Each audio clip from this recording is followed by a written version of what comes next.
Hi all, welcome to Sri Dharsha groups. இன்னைக்கு இந்த வீடியோவில் நம்ம என்ன பார்க்க போறோம்னு பார்த்துட்டிங்கன்னா, தொடிலூரில் ரீசெண்டாக நம்ம கம்ப்ளீட் பண்ண ஒரு 3 BHK இண்டிவிஜுவல் ஹவுஸை பற்றி தான் பார்க்க போகிறோம்.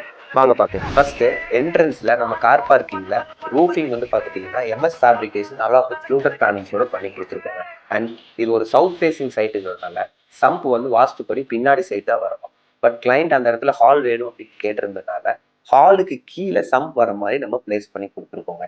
அண்ட் வீட்டுக்குள்ள என்டர் ஆகும்போது மெயின் டோர்ல டிஜிட்டல் லாக் செட்டப் பண்ணி கொடுத்துருக்கோம். என்டர் ஆன உடனே ஒரு 11/17 காம்பாக்டான ஒரு ஹாலும், ஒரு 10/10 மாடுலர் கிச்சனும், ஒரு 10/16 மாஸ்டர் பெட்ரூமும் அலாங் வித் அட்டாச்சு டாய்லெட்டும் கிரவுண்ட் ஃப்ளோர்ல பிளேஸ் பண்ணி கொடுத்துருக்கோங்க. இது இல்லாம ஒரு 4/4 கியூட்டான ஒரு பூஜா யூனிட்டும் செட்டப் பண்ணி கொடுத்துருக்கோம். தென் ஸ்டார்கேஸ்ல மேலே போற வழியில பார்த்தீங்கன்னா ஒரு ஓடிஎஸ் வந்து செட்டப் பண்ணி கொடுத்துருக்கோம் ஃபார் ஓப்பன் டு ஸ்கை வியூக்காக. மேலே போனதுக்கு அப்புறமா 2 பெட்ரூம், ஒன்று 10/16 master bedroom along with balcony and attach toilet, இன்னொன்று 10/10 guest bedroom along with attach டாய்லெட்டுங்க. அண்ட் இந்த வீட்டில் கீழே ஒரு அவுட்டர் டோர், மேலே ஒரு அவுட்டர் டோர் இருக்குது. இந்த 2 டோருமே நம்ம ஸ்டீல் டோரில் செட்டப் பண்ணி கொடுத்துருக்கோம். அந்த ஸ்டீல் டோரில் வெளியே போனீங்கன்னா ரவுண்ட் ஸ்டீல் ஸ்டேர் கேஸ் வச்சு டெரஸ் ஆக்சஸ் பண்ணுறதுக்கு நம்ம செட்டப் பண்ணி கொடுத்துருக்கோம்.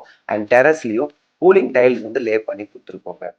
அண்ட் ஃபைனலாக அவுட்புட் கிளைண்ட் என்ன மாதிரி எலிவேஷன் வேணும்னு கேட்டாங்களோ அந்த எலிவேஷனை அப்படியே நம்ம அச்சீவ் பண்ணி கொடுத்துருக்கோம். அண்ட் இதுதான் வீடோட